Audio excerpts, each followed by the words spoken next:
Do you consider yourself normal? Then this is not the show for you. Please go somewhere else. This is WYRD. If it's getting weird, it's got to be the Weird Mountain Gals show.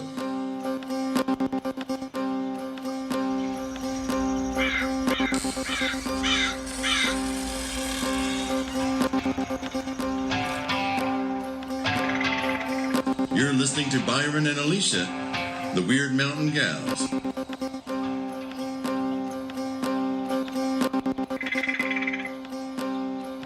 Ring, ring, ring. Hello, telephone repair company. I'm just doing that because in the pre-show we were talking about squirrels and rabbits. So that's the way a squirrel's telephone would sound. Oh. I tell you, I got so damn many squirrels right now. They probably do have telephones, but they probably have better pop quality telephones than I do. They probably have those really nice, Apple products that I ain't got. No Androids for them, no sir. Well, they can wear the Apple Watch around their body. Exactly. That's funny. Them damn squirrels. Oh. I've got this group, Alicia's Earth Critters, on Facebook, and people post their animal images and stories and stuff like that. And I saw a photo of a squirrel that was now in Hendersonville. We have a strain of white squirrels. Okay. And these white squirrels will have occasionally, they'll have a gray stripe going down their back and not onto their tail, but just from their head to their back, kind of like a reverse skunk. But this squirrel was completely different. He was white in patches and gray in patches. And he actually looked really cool, he or she, the squirrel. And I was impressed and intrigued. Nice. Yep. I say the Weird Gal page and the Earth Critter page are the only real reason to get on the internet anymore. At least there I somewhat know what the content's going to be. Yeah. So how have you been? I've been okay. I'm tired all the time. Yeah. I wake up in the morning and I'm a little bit tired, and then I get some energy and I get going on stuff. And then I swear by 5 o'clock I get cold, and I have to put a sweater on like a damn old woman. I put on a cardigan and a little old scarf around my neck. And then I'm just like, well, I just hope I can get supper done and the dishes cleaned up before I just collapse onto the fainting couch. Oh, so I don't know what it is. It's the switching around seasons. Y'all are going to be hearing this later than we are recording it, obviously, but we are having the most beautiful day today. Just a tiny bit of a breeze and a blue sky, and it's in the 50s, and I've got laundry on the line, and it's just lovely. And then I turn on the damn news at 12 o'clock, and they're like, well, and then tonight we're going to have snow. And I was like, well, welcome to Appalachia, my friends. Yeah, exactly. Well, the old folks had it right. And if you look on your calendar, your Farmer's Almanac calendar, your Weird Mountain Farmer's Almanac calendar, you'll see that there as well. But in this month, if you heard thunder, if there was thunder, you could count the days before you would have snow. 10 days. And we had thunder night before last. We had thunder night before last, and we're going to have a little storm probably tonight. And then on Sunday, we may have one. Saturday night, Sunday morning, and then maybe Wednesday of the next week. Well, I think everybody I know who follows that kind of stuff, I said something in social media about, well, that was a heck of a storm last night.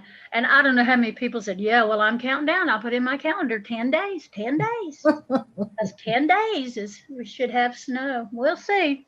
Well, sometimes it works and sometimes it doesn't. That folklore stuff is so funny.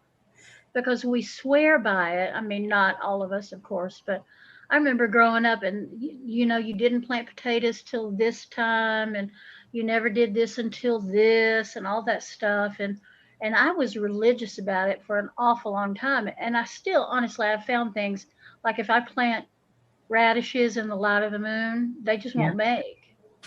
But At all? there's other things that I just go, well, I'm just going to do that and see what happens because right now I've got 45 minutes to do it and the moon ain't exactly right, but we're going to see what happens. And it usually works out. So I always tell people try it for yourself and see if it works. And if it does, do it. And if it doesn't, don't. Well, and that's the way to do it. I think that would be advanced land working. And more advanced land working 101 is here's your rule of thumb and here are your guidelines. But once you know your land or whatever it is that you're focused on, once you know it, you can be a little more intuitive about it. And the longer you do it, the more intuitive you get. Was it you? I guess it was you telling me that your dad would taste the dirt. Yeah. Well, there's a lot of people, a lot of farmers that would do that. Yeah. I mean, yeah. I was never one of them because I was never a farmer, but I know that you were right about that. And it's an intuitive thing at that point. Well, he Yeah, learned it from somebody. yeah. And as for getting cold in the evening, that's also, to me, it feels, and I could be wrong. There could be something going on that I have no idea about. But to me, when you described that, it sounded really kind of natural because as a pagan, you're very in tune with the earth, the cycles of the earth, all of that. And of course, Gotta be. as the night is coming in the wintertime, especially when you're winding this way, as the night is coming, your body is winding down and it's getting cooler on the earth here and where you're at. So why wouldn't you? Well, I mean, it makes sense that way, but it does not help me to not feel like an old woman. And Yeah. then I've got to wash up the dishes and I've got to take my sweater off and I'm like, oh, but it's so cold. Lordy. Well, I don't know how to help you with that one. I Get know there's somebody not, to wash your dishes. there's not a thing you can do. Yeah. I Oh, know. Lordy. So I've been trying to get more sleep, which has been good. Oh, good. And I've been trying to, when I rest up in the evenings, I put my feet up, all that stuff. Yeah. Yeah. That's very good. Very smart. So, and you can is the nice thing about it. Yeah, because sometimes I have a little tiny bit of common sense. I know it's not usual, but yes. Well, I think by the time this episode airs, the shop's newsletter will be out. And so it'll be no secret that the theme for it is self-care. Yeah, and we talk about that a lot because it's important. Yeah. There's too many people that listen to this podcast who are taking care of family, community, taking care of all kinds of things and all kinds of people. And probably not a lot of them are also taking care of themselves. Yeah. If they don't take care of themselves, they can't take care of all those other people That's sooner right. or later. That's exactly right. Well, think about this though. I kind of think that taking care of, well, you're going to agree with me, taking care of people that you love and care about and the community that you're in, that's that's a time worn tradition, especially like in Appalachia, which is what I know about. We had that tradition of taking care of people, but I don't know that I ever heard a woman when I was a child say anything about taking care of themselves. No, well, because they didn't. But I did frequently hear men talking about taking a break from work or going out and hunting and how they needed it to clear their head. Now that's clearing their head is euphemism for taking care of myself, don't you think? And I'm laughing because I've got a picture of my grandmother's brother, so my great uncle, and he's got on his hunting gear and he's with two other guys, And my grandmother used to always quote him as saying, the problem with a hunting trip is that you get out there and some damn son of a bitch is going to want to actually hunt. Yeah. Crow me out. I'm not crowing that out because that is so true. But isn't that weird? Yeah, because they wanted to go, like, you talk so much about those wonderful gatherings down by the river that you do. And it's the same sort of thing. They just wanted to get away from their regular obligations and their regular lives and just tell wild tales and drink too much is always about drinking too much and eat a whole bunch of, sardine sandwiches on thick bread or whatever. Oh, that reminds me of the grossest story. I don't know if I should tell you this or not. Oh, come on. This is Wyrd Mountain Gals. We can be gross mountain gals for a little while. There's a friend of ours, this fella who we like very much. And this friend went camping when he was in college with a bunch of college buddies. And I think his girlfriend was there, and they had one of those ginormous tents. And I guess several of them slept in the same tent. And I guess they ate sardines the night before. And that morning he woke up and he sat up. He's laid there for a little while, and then he decided to sit up. And he said evidently the gas just kind of settled about 2 feet above the sleeping bags, because he said when he sat up, he almost retched. Oh. So it's like, okay. He told it, and he was talking about the green cloud hovering over the sleeping bags. I was like, okay.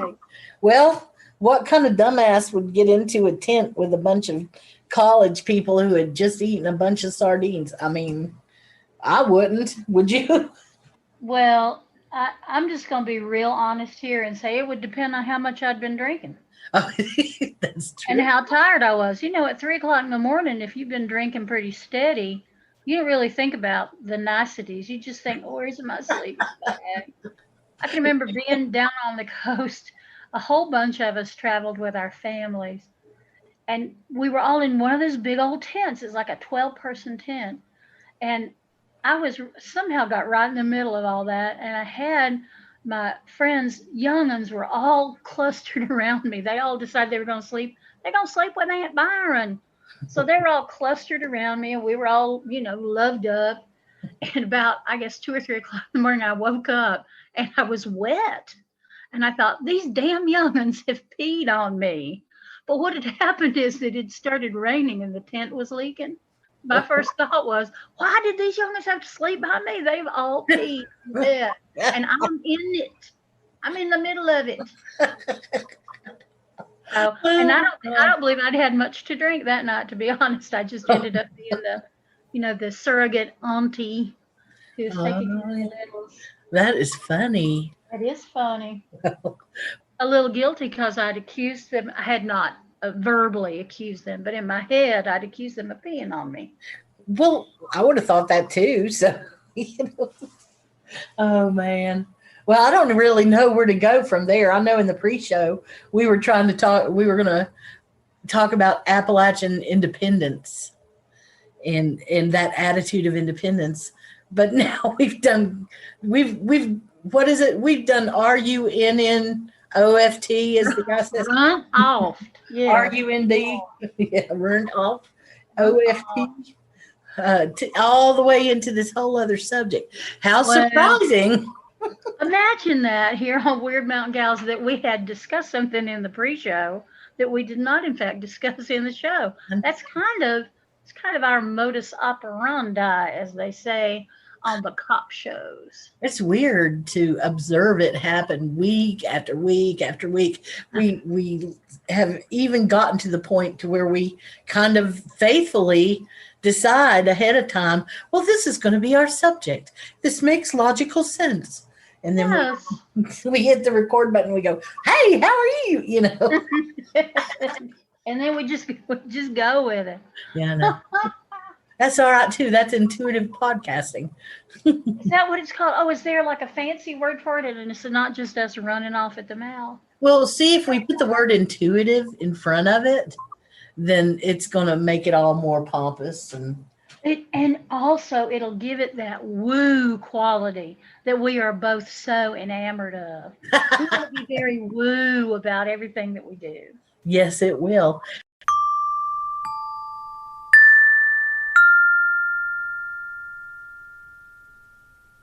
Today's Wednesday when we're recording this, and that is our grocery store day. Ah, So we also had to go to the bank and the post office because the Department of the Treasury sent us a little check we had to put in the bank. yay. So we were running our little errands today, and I got fixated at the grocery store. I don't know what is up with my brain these days, but we were walking down the aisle with all the bacon stuff in it, and I was being really kind of self-satisfied to think, well, I've got cornmeal, I've got self-rising flour, I've got plain flour, I got whole wheat flour, I got sugar, and I'm looking at this, and then I'm looking at baking soda, and y'all know that Alicia and I are both crazy about baking soda. Yes, We use it for everything. yes. I washed my iron baking soda. Just kidding, kidding. Um, so I got there on the shelf. I mean, there was the store brand, and then there was the Arm& and Hammer and all that stuff. And then there's one in a little round can, and it's Clabber Girl. Oh, yeah. I had never seen that before because I use Clabber Girl baking powder, but I didn't know Clabber Girl made baking soda. I didn't know it either. Is it the same kind of, Yeah, it's the same kind of can, except the baking powder is red. It's got red highlights and stuff on it, and this is green. Oh, But I just looked at it and I was like, Clabber Girl, look, it's Clabber Girl.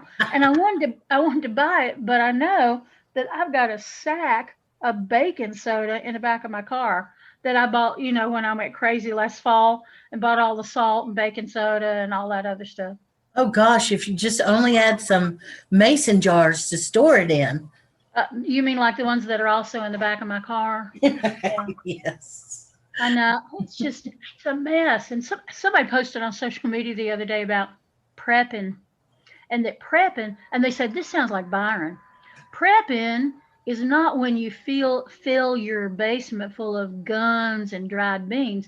Prepping is when you know what skills your neighbors have, and you know your neighbors, and you are making your community a healthy and wholesome community. It was all this stuff that I talk about all the time. And they said, well, I mean, you can have guns and beans, but that ain't going to save you. It's your community that's going to save you. And I thought, yes, Yeah, it's the Byron Prepper that's it. guide. Get Well, some salt, some baking soda, and then just make friends with all your neighbors. that's a good idea for a book, Byron. Oh, I needed an idea for another book. There you I just, go. I'm gonna tell y'all, and you can come post on the Weird Mountain Gals page. But I am enamored of this book that I heard about called uh, "Guess What Happened to Lacey," something like that. I'll post the real title of it, Okay. and it was about this young, I guess young, but this African American woman who people would say the rudest stuff to her about being black and about the black community, and they'd say it right to her face. Ugh, And she'd be like, I'm sitting right here. Can you not see the color of my yeah. skin? Anyway, so she has written a book about that, and I'm gonna get that book because it's heartbreaking, but it also is pretty hilarious, the stuff people would say. So I just posted on Facebook because this new Appalachian book I'm writing is gonna have some of that in it. I asked people to tell me, Appalachian people, to tell me what was the weirdest or most insulting or most outrageous thing somebody said to their face about Appalachian people. And you would not believe some of the comments I'm getting. Well, actually, you would. It's I not would. anything Appalachian people have not heard a million times. Yeah, you're right. So But let you, me ask you, put that question to yourself. What's the weirdest thing or just strangest that situation thing that you've ever experienced? oh, well, I'm the one that started it off on social media. I said, I'll go first. And what I said was, I was in New York and I was in an elevator with someone who had just met me. And she turned and looked down her nose at me and she said, have you ever been in an elevator before? Huh? Now, as it turned out, when I got to know her better, she was joking, but she was one of those people that has a total deadpan face. and the total flat delivery. And I just turned and looked at her and I said, yeah, I think I was in one in Paris once. Good for you. But Good yeah, for I want you. to hear them. And oh man, yeah, y'all, you can go onto my personal Facebook page, Byron Ballard, and see it. And some of these things are just they're outrageous. And of course, people who are not Appalachian are adding in their own, like, well, I was here and this is what somebody said, and that's fine too. But I really was interested in what Appalachian people had been told to their face. Well, did I tell you mine? Have I told you mine? No, tell it now. I went to work at a computer company and I was the first line of defense. So I was the first desk when you walked in the door. And I was not a repair person, but I was there and it was a computer repair company. Okay. So this retired fella who used to, somehow he owned mines, MINES, mines. Uh-huh.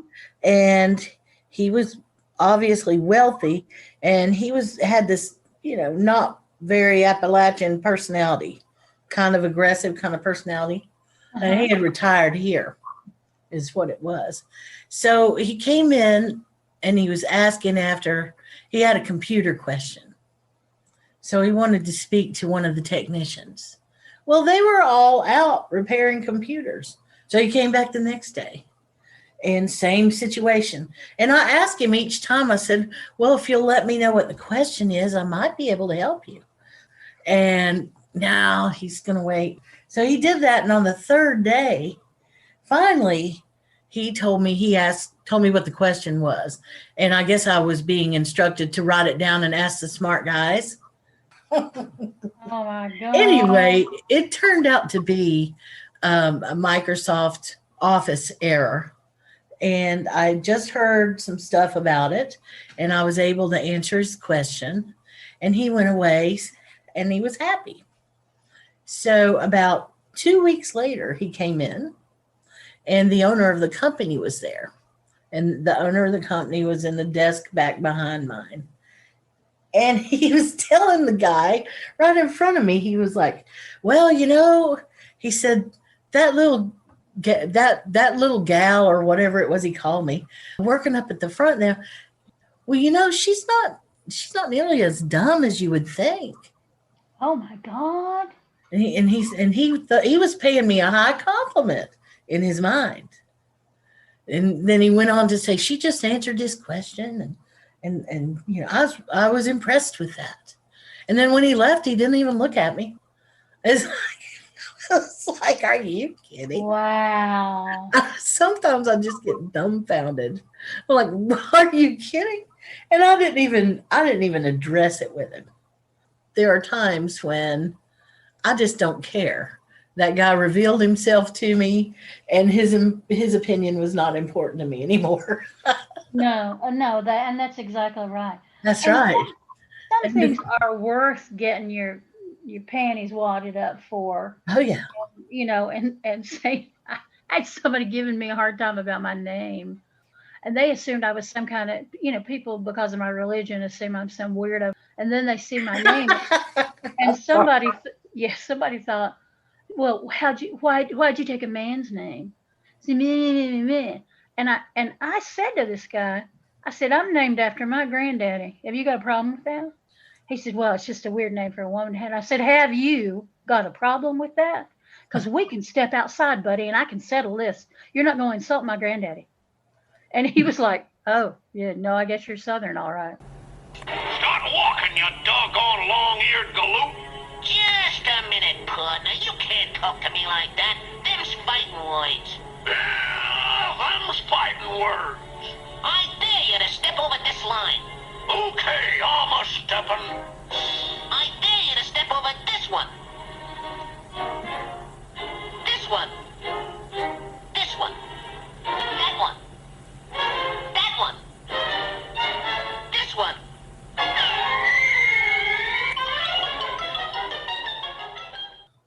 I would not want to be the person that crossed you and kept crossing. I would not want to be that person. But I was laughing with a friend of mine the other day that I was in an interfaith meeting with a whole bunch of people who were very middle class, very nice, very mainstream religion. Those kind of just very, good-hearted people and they were talking about hitting or smacking or something. And one of them said, "Well, I just can't imagine striking someone in anger. I can't imagine somebody hitting me." And they kind of were nodding around the table like, Like, "Oh what did you no, do? how awful that be." And they got to me and I was like, "Oh yeah, no, I can imagine. I don't have to imagine. Yeah, no, I did that. I've had that done to me. Yeah, I did that." And they were like, "What? Crazy redneck woman at the table?" And you would Yep. admit it? Oh, wow. Always, always. Well, when we went to school, I'm sure you too, when we went to school, the teachers were proud. And on day one of class, they would bring out these, canoe oars that they were threatening to beat you with. Yeah. This is the hall pass. It's made out of a chunk of wood. By the way, Yeah. they literally would say stuff like that.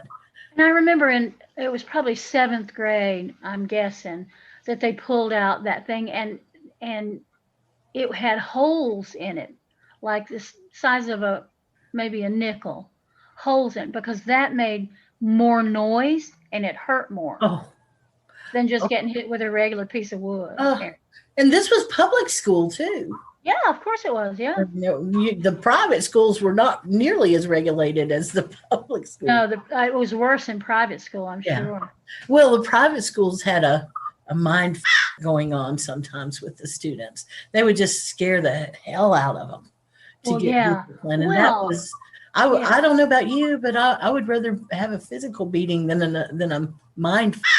Well, and you read about or you see movies about those British public schools is what they were called, but they're really private schools, and the horrible things that happened to the kids there. Yeah. It was the horrible peer group thing, but also that you were accountable to your class, and not your like seventh grade class, but I'm upper middle class or I'm upper class, and you were obligated to behave the way your class is supposed to behave. As you're talking to me about this, in my mind, I'm flashing over to Pink Floyd, The Wall. Yes. And the song, when it came out, the first song, I believe I'm telling you correctly, the first song that was released as a single from that album was The Wall. We don't need the imagery that came with that was just mind-blowing for me. And it was all about that same subject. Mm-hmm. Terrible. So let me lighten it a bit. The other image that came to my mind was I went to school and I took wood shop. That's what it was called. Did you really? How cool. It was a great class, and it was in the basement of the school. So for some reason, I went to the back of the classroom and I would sit under the back table there with these two guys that I was friends with, which even back then I ran around with guys. And we were cutting up, and somehow I instigated it and got hauled outside to get a spanking. So the teacher brings out the big giant oar and he's getting ready to give me this spanking. And I'm getting ready to have a spanking. I didn't know what to do. I'm sure I had my lower lip out, and he got the weirdest look on his face, and he didn't give me a spanking. Oh. So flash. Good. It was weird though. And so flash forward another, I guess, 2 years. And I was in middle school at Hall Fletcher. And did you go there, by the way? No. Okay. So I was in middle school. I was a Sand Hill girl. Okay. And I was in science class, and my teacher there was a hilarious guy. He was more like watching a comedy show, and I loved that class.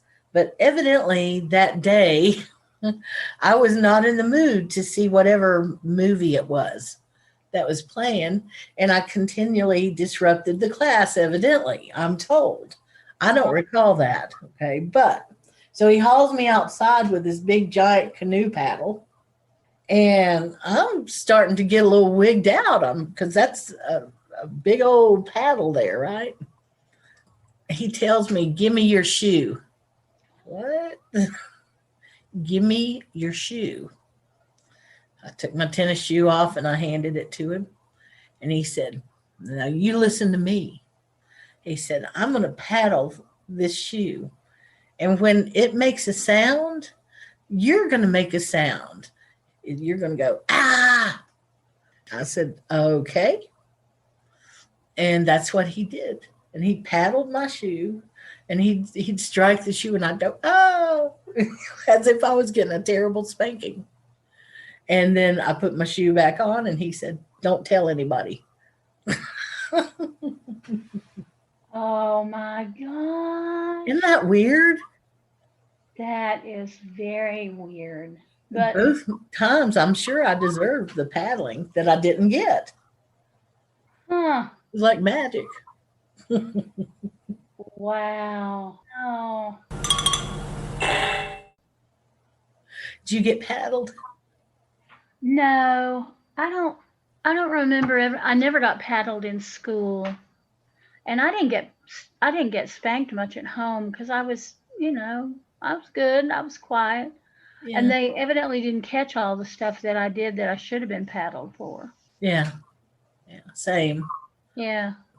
Because I didn't get wild till I got into middle school, till I got into junior high. Junior high. Yep. I would. Yeah, and then I was, running around doing all this crazy stuff. But sometimes I was not doing it, and I got blamed for it. So I guess it evens out. Don't you think? It evens out. It does The stuff even you out. get blamed for that you didn't do versus the stuff you got away with. It probably evens out. I'm thinking. It's like gambling. You hope you break even at least. How funny. It is. And now, where do we go with that? About being paddled. Yeah. I saw a meme that had two guys chained up to the wall in a prison, and they were getting whipped by the dungeon master, and one of them had a full-blown erection. He was like, "Well, this is awkward." Ooh. Yeah, I'm not even gonna go there, but I don't know. I'll just edit all of that out. So Edit don't it worry. all out. She did not, in fact, edit it all out. And I'm just gonna add, when I was in like elementary school, I remember they sent a note home to my mother asking about corporal punishment. Mm-hmm. And her response was, because who knows why, her response was, "Let the punishment fit the crime." Now, wasn't that nice? Now, she's not going to come down on any side on that. She's just saying, well, just, do what you need to do. That was very oblique of her. How very oblique. Yes, she is very, very oblique. That's interesting. I really don't know. I remember that letter. I do remember that letter. Yeah. But Remember how they used to always send stuff home with kids? I wonder if they do anymore.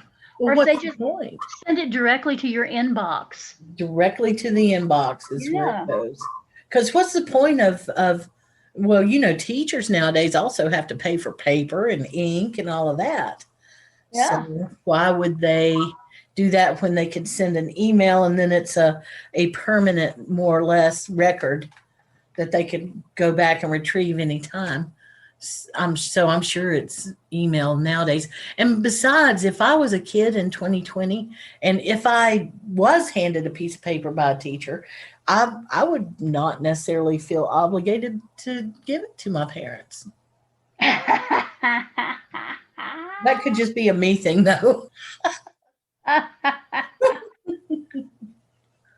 Oh gosh. So the world is moving in a really bright direction, I think, in general. I feel the season is getting ready to turn, or that could be me being a little too ambitious, but I'm ready for the season to turn. And I think a lot of things are turning right now, but it's also still kind of false spring, wouldn't you say? Well, I don't call it false spring. I just call it spring. I just say that spring is not what you think spring is. Spring is very changeable weather, but my snowdrops are blooming and my primroses have budded up and they're getting ready to bloom. My alyssum is blooming, uh, Oh, witch hazel, of course, but it starts blooming in December. So there's a lot of stuff blooming, and it smells like early spring out there to me. And people fight me about this all the time, and they're welcome to. But as far as I'm concerned, spring starts February the 1st. And it doesn't look like chicks and bunnies for a little while, but that's when you see the first sign that the weather really is going to be what we want it to be. I'm And so I'm seeing that excited. everywhere. I'm seeing it everywhere. I'm getting excited. I always look for the fiddleheads Oh, me too. Me because too. that's how I gauge is by the fiddleheads. Where are we at with the fiddleheads? Where are we at with little May apples? And those are all signs to me about what to look for and where. And I know when, basically, because fiddleheads are right common.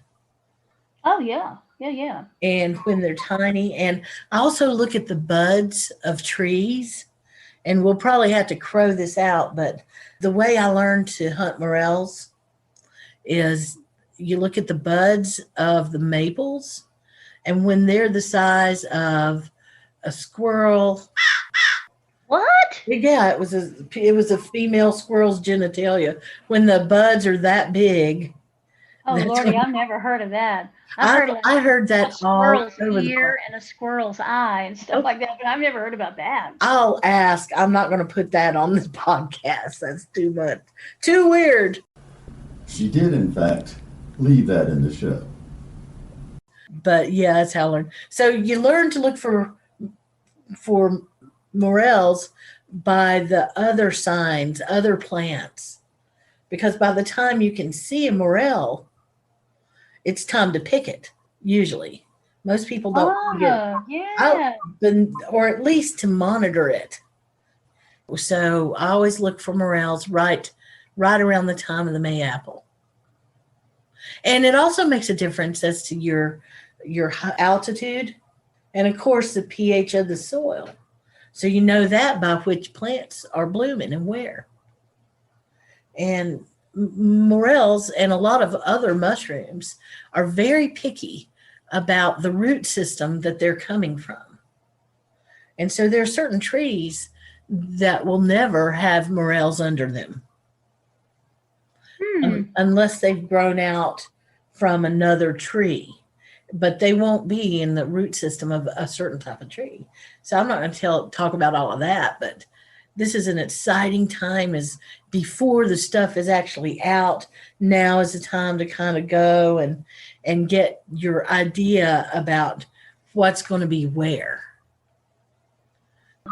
Yeah. My Yeah, I mouth get it. waters thinking about the food that will be cooked from the morels that will be picked. Oh, man, I had good, and it doesn't even count with what you're talking about, but I fried up some baby bellas the other day, and it just reminded me that good mushrooms are coming soon. Yes, yes, yes, they are. And Selby has done really well with he's got a backyard mushroom habitat that he's been working on. And I believe that it's doing real well for him. Now, they're still not the tasty wild things that you can find. We are so lucky. We have plenty of places that are left that we can still go and get mushrooms. And morels are not the only ones out there. Yeah. Have you ever had an indigo? No, I haven't. Are they that color? Yes, the gills are. Ooh. The side that appears to your eyes, the top side of them, is kind of a bluish gray. And it just is kind of ugly because it's mottled, But if you flip that over, the gills on it are beautiful indigo blue. The same indigo as indigo cotton blue. And they used to make ink with it. And you can take those and slice them thin and saute them in butter, and they almost get sweet like candy on the outside. Huh. A very interesting mushroom. And we've got so many good eating varieties and so many that are like medicinal. It's a fascinating thing for me. It really is, and I think you could spend your whole life studying it, Oh yeah. still not know everything there is to know. Oh no. I'm a huge fan of all of that, and Paul Stamets and the work he's doing. Woo! Yep. Well, I am not worthy. I don't know much about any of it. oh, I Not think you do. nearly enough. Not nearly enough. Well, you know what? We are a good complement when it comes to foraging and yardscapes and stuff, because the places where I fall down, you definitely pick up the slack for sure. And Right. so I mean, I think you have a really good knowledge of herbology and plants and just general growing stuff. Me, I'm a mushroom girl. Yeah, you are definitely mushroom girl.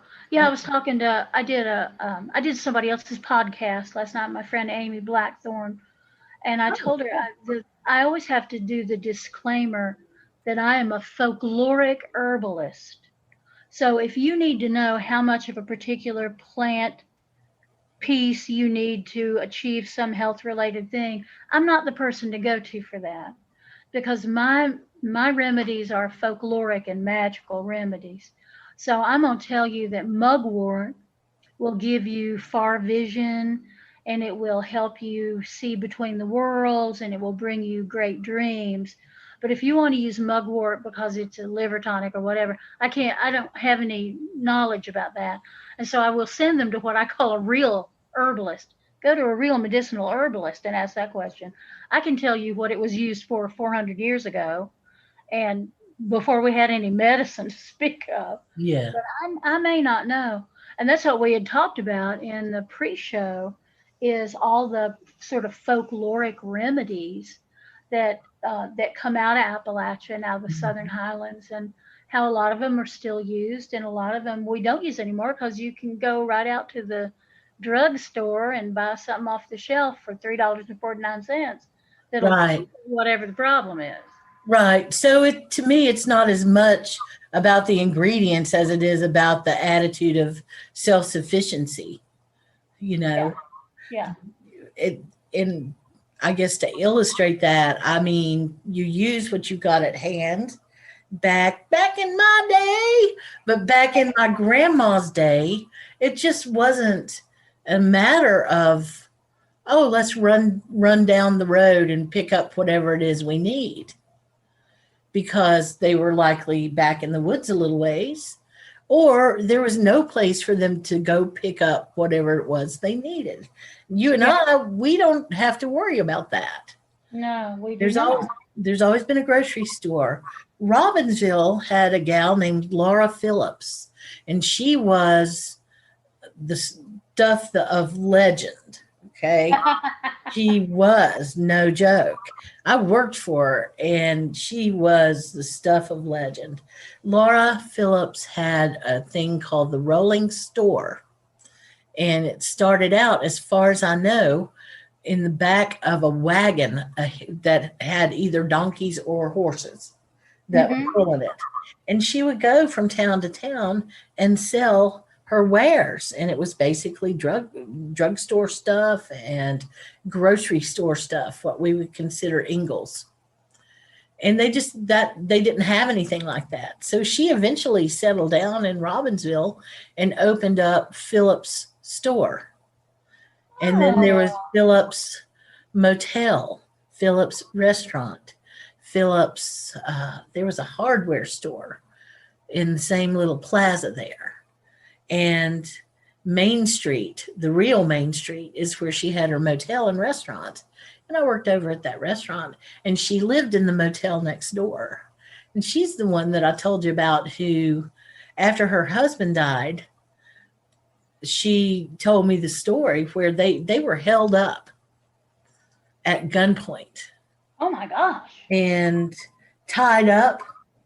The person got into the safe, tied him up after he held them up, and put him in a closet and locked him there to die, left him to die. Oh And my somehow God. they got out of it. And soon after that, her husband died, and she installed a bank teller window in that motel and some very thick doors to get in. And she considered that she was much more safe because of that. She wouldn't just leave her doors open all night then. You see, Huh. that definitely happened. And she had a blue beehive. She had that gray hair, and she'd go get that blue rinse. And she had a very tall beehive, even into her 80s. Wow. Yeah, Wow. she was awesome. And if I'm not mistaken, it was her son that formed the company Taylor and Murphy, which became a really big force in construction projects in the southeastern United States. And they were just, you'd meet them in town. And I guess her son was maybe the town's first multimillionaire. And to see him, he'd be there in just clothes like everybody else wore, same accent as everybody else. He was just a nice fella. In her little diner, it was just a little diner. And they all worked their butts off. Yeah, I think we have found that. Well, I don't know about modern Appalachia because I really have some issues about all of that. But we used to be people that were hardworking, thrifty, Hmm? uh, careful with just everything, and I don't know that we're those people anymore. Well, I keep going back to self-sufficient for me. And I was thinking about that anthem song, A Country Boy Can Survive. What a Yeah. cheesy song. But you know which one? I think it was Hank Williams Jr. And so I had a boyfriend who would call me up on the phone. That was the extent of our dating life because we were way too young to really date. But he'd call me up on the phone and he'd sing that song to me. But it talked about that self-sufficiency thing. Yeah. And self-sufficiency in the mountains often did not have a gender because the women did a lot of important work Yeah. in the Yeah. area. Yeah. Yeah, and work tended to be less. Oh, I don't know if this is true or not, but I'm gonna say it. I think work tended to be less gendered, but even as I say that, there was still housework that women did. And in addition to that, women also fed the livestock and milked and and planted and harvested and preserved and all that Yeah. stuff. So Yeah. Well, maybe that's true. maybe it was less about gendered roles and more about women just had to do all the work that came to hand that had to be done. That's true, but I also think that there was opportunity for certain personality types of women to get out there and make a life for themselves. Because I Hmm. saw a lot of bold women. I know you did too, and you are one. Well, I come from a long line of bold women and a long line of women who just dealt with it. Well, that's what you do. You got to deal with it. Everybody's got to deal with it. And we're all in the middle of this COVID thing. And so everybody's dealing with that too. America's getting their great lesson, wouldn't you say? Well, along with the world, I know we're not the only ones. No, but still, it has hit us hard, and it should. Hmm. It should hit us hard because there's a lot that we have taken for granted, and there's a lot of stuff we have swept under rugs, the various rugs of our history. And we've got a chance now to really confront some of that stuff, but not if we're gonna not confront it. Right. And we have been given the opportunity to take care of some things. And if we choose to do that, then things are gonna they really will brighten considerably. It's true. But if we choose not to, then we are on the road to certain ruin, as far as I'm concerned. Most And I likely. know I sounded like a crazy old mountain preacher when I said that, but that's how I feel. What? Yeah, I know. You did a little bit. And Well, I think do. about I this. always do. Everybody who comes through this and gets through it, when it's over, they're going to be able to look back and go, hey, I survived that. And some folks will be able to say, not only did I survive that, but I learned a lot about myself. And I've got some coping mechanisms now. You see? Yeah. Yeah. Well, But what is that thing? Is it Nietzsche that said that which does not kill us makes us stronger? probably. And that, sometimes that's true. Sometimes that which does not kill us puts us in such a place of deep trauma that we can't go on anyway. I was getting ready to say Yeah. there will be so much counseling that it's going to need to happen. So many people are going to have to figure out what's happened, how they feel about what happened and all of that. Especially not limited to only, but especially the folks who are in the trenches in the hospitals. Oh my gosh, yes. Yes, yes. This yes. is a war that they're being subjected to, that there was literally no warning. No, and no preparation. No prep. They just got thrown into it. Right. And now they're in the middle of what is hell, I'm sure. And Yes. I know that there's so many of them that want to quit because they can feel the damage that it's doing to them, but they won't quit because people need their help. Those folks. That's why they got into it, was to be helpful. Right. So we need to make sure and take care of the folks who need some help after this is over, and make our plans now. So just like you're figuring out what you're going to plant this spring, this is also the time right now, because we're going to come out of this in a few months. Knock on wood. Yeah. So Yeah. might be. Well, we're going to come out of it in a few months, one way or the other. Right. So make your plans. The spring comes. Yeah. I always laugh at these people who talk about, well, our ancient ancestors, they were so excited about when the winter solstice came because then they knew spring was coming. It's like they just had to live through 1 or 2 years to know the spring was coming. Yes. That's all. It's not like they suddenly forgot what happened this past year. Right. God, don't we all wish we could forget what happened this past year? Yeah.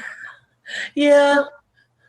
But also, I want to speak a piece about multi-generational living, which we don't much have anymore in Right. the dominant culture in this country. Because one reason that especially the younger people are so scared right now is that they don't have parents to tell them about, oh, well, when I was coming up, blah, blah, blah.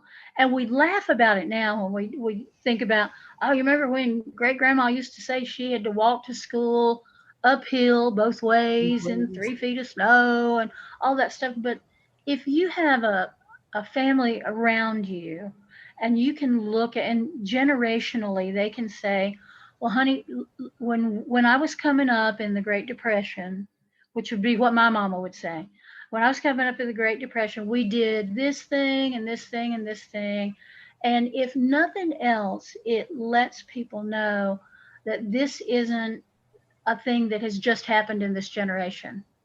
And oh my gosh, what are we going to do? That every generation has some kind of horrific challenge that they have to meet. And somehow there is, I swear, there is comfort in knowing that your great grandparents survived the Depression. They survived the soup kitchens and the making salt by throwing your dishwashing dirty water out on a rock, and it formed salty crystals, and that's what you use for salt. I mean, there's just something about that I think I never knew that. There's some comfort in that. Yeah. And most people don't have that because they don't live in multi-generational households. Right. Multi-generational households left us really in what, I guess my grandmother's generation, maybe not my mom's generation, probably, because we brought, or my grandparents brought great grandparents in when it was time into their homes Yes. with them. But Yes. there wasn't a voluntary, they weren't living together by choice, probably. They were living Well, together because it yeah. was time to bring them in. Yeah. Well, and it may be every generation's been like that. Maybe. I know in my family, my my grandmother, my grandmother's mother, my great grandmother lived in her house, lived in the back room. And then when my grandmother and grandfather were very old, my mother moved into their house, moved from the country into town, and took care of didn't take care of my grandfather because he was already gone, but took care of my grandmother in her final years. And then in that same house, my brother and his wife moved in my mother's final days. So Gotcha. yeah. Well, yeah, and there was no shame in it. It was just really you would stick together as a family unit, and it would make the workload easier on everybody, I think.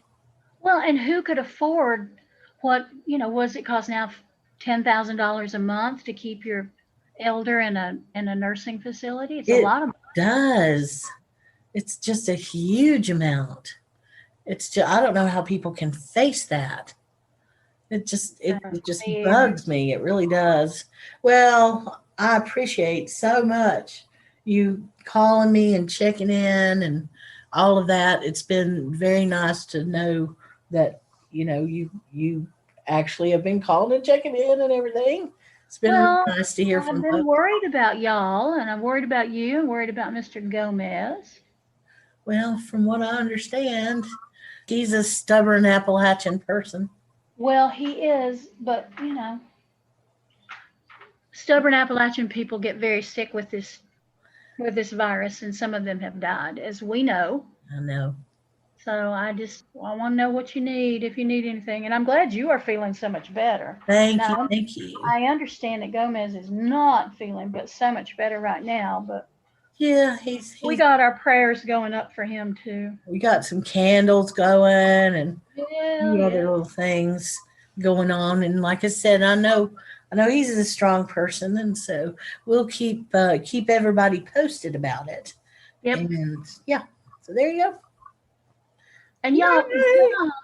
don't be shy about checking in with us on Facebook or Insta or Twitter or wherever the hell we all are. I don't even know where we are, but wherever we are, check in with us and tell us how you're doing. If you are doing the COVID dance, if you are ordering your spring seeds, if you've already got your onion sets in the ground, because I do. I put onions in the Do fall. you really? I got fresh onions right now. I can go out and pull onions out of my garden. Good Yes, for ma'am. you. I'm Yes, proud of ma'am. you.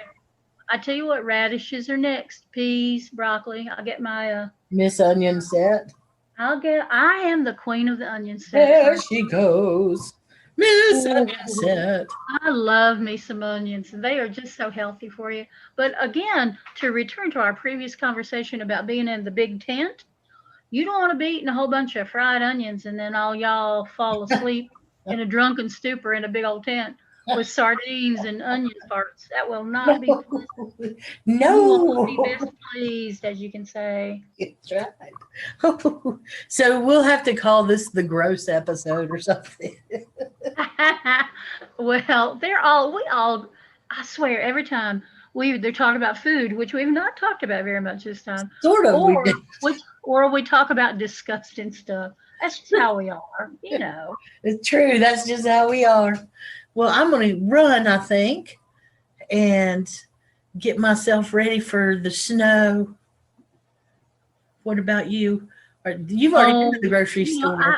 I went to the grocery store this morning. What I'm going to do now is take that big old gold tablecloth off the line that I put up earlier, and I'm gonna sneak one more big tablecloth on the line and see if it gets dry. That's what I'm gonna do. Big excitement. So what good thing are you going to be cooking? Because our temperature is going to go. We're going to drop, drop, drop. Well, I'll make a pot of beans probably tonight or tomorrow. But when we were at the grocery store today, I just turned to my husband. I said, "We're having pizza tonight, so pick out which one you're going to eat." I did not say we're having pizza tonight. I'll go home and make the dough. I just said, pick out a damn pizza because I ain't cooking. I'm done with cooking today. That sounds pretty good. I wouldn't mind having something Italianish. I've got all this. I'm looking forward to some pizza and maybe a pretty salad to go with it. I got me a little old hothouse tomato. They ain't hardly worth it, but it reminds me of tomatoes. That's the best I can do for it. It reminds me of how tomatoes are. Well, I have to say, your biscuits last week that you posted about, they opened up this craving. And so I don't really do biscuits and gravy. What I do is tomatoes and gravy. Ooh, yum. And you're right, the tomatoes are not that good, but I got lucky. I have to order them, so I don't get to go pick my own stuff anymore. And I ordered some little organic tomatoes, and I don't even know what brand they were, but they were so good with some of that gravy. It was that's the first time I've had any gravy and tomatoes in well over a year, and it just was the thing. It really was. Wow. Well, I'm preparing a bunch of, let me do my shameless self-promotion plug for my book, Roots, Branches, and Spirits, The Folkways and Witchery of Appalachia, which is going to be launching onto the public on the 8th of February. And I'm putting together some giveaways for people who buy the book, or at the launch party, maybe we'll give stuff away. I don't know. But one thing I'm going to do is do a fancy handwritten recipe card of my biscuit recipe. Because when I posted this last week, people were like, well, how do you do that? How do you make biscuits? And I'm like, you don't know how to make biscuits? Okay. All right. Here you go. Yeah. So that's one of the things I'm going to do. Well, you know what? We could go on and on with this conversation. I was getting ready to say, do you do cold water or cool water with your biscuits? Cold. You're making them. Cold, me too. Cold water. Unless I use buttermilk. And then it's cold buttermilk. The buttermilk is cold too. Yeah. Yep. I find water makes a lighter biscuit than buttermilk does. It does, and you're right. It does change taste. I know it's crazy, but it does. And people say, "Oh, but I always put cream or whatever," and I go, "Well, it might taste a little bit better, but it's not going to be as high." You're right about that. I know my biscuits. And when you're doing chicken and dumplings, do you do flat dumplings or fluffy dumplings? Well, I make biscuits, and instead of cutting them with a round roller, I flatten them out a little bit, and then I cut them with a knife at an angle into strips, and that's what I make. So I don't know. They're pretty. So they're fluffy. A little bit of both. Yeah, they're pretty fluffy though. Yeah. Okay. In fact, my daughter. Here we are talking about food. My daughter, when she was little and when she was at home, she loved dumplings so much that if I made a pot of beans, she wanted dumplings on them. Oh yeah. Anything I made that was a pot full of boiling liquid, she'd say, "Can we have dumplings on that?" And I go, "Well, yeah, why not?" Well, we always had dumplings with pickled beans. Oh, that was the side, and it was. They just complimented each other. So I'm going to go make something to eat now and try and clean up this wet puddle below my chin. Drooling. And I'm going to go put that thing on the line. So y'all talk to us. We love to hear from you. Yeah. We've got some schemes in mind that we will be announcing to you soon. Yes. And take care of yourself, wear your mask, wash your hands, drink lots of water, get some sleep. Get more sleep than me and Alicia get. Yeah. Stay safe. Yep. Yeah. All right. Take care. See y'all soon. Bye. Hey, thank you for spending your time with us here at Wyrd Mountain Gals. We sure do appreciate it. I know time is the most important thing we have. So I promise that if you take your time to listen to us, we'll take our time to continue to be weird. Many thanks to Sunslice Records for all the help. We couldn't do it without you, Craig. Check out our social media for information, community, or a few laughs. WYRD Mountain Gals.